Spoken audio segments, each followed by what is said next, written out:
Good morning. সকাল সকাল দেখো কি পরিস্থিতি ওয়েদারের, কি ঝড়। আজকে রোববার আর সকাল সকাল ঘুম থেকে উঠেই ঝড় বৃষ্টি। পুরো দিনের প্ল্যানিংই খারাপ হয়ে যাবে যদি ঝড় বৃষ্টিটা ঠিকঠাকভাবে না কমে, বৃষ্টিটা যদি না কমে।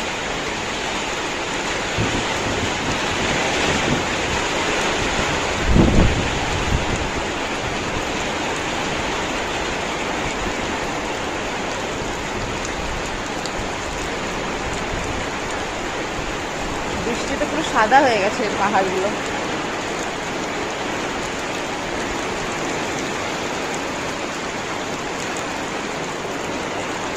তো সবাইকে গুড মর্নিং। আর আজকের সকালটা শুরু হলো বৃষ্টি দিয়ে, আর বৃষ্টিতে খুব ভালো লাগে।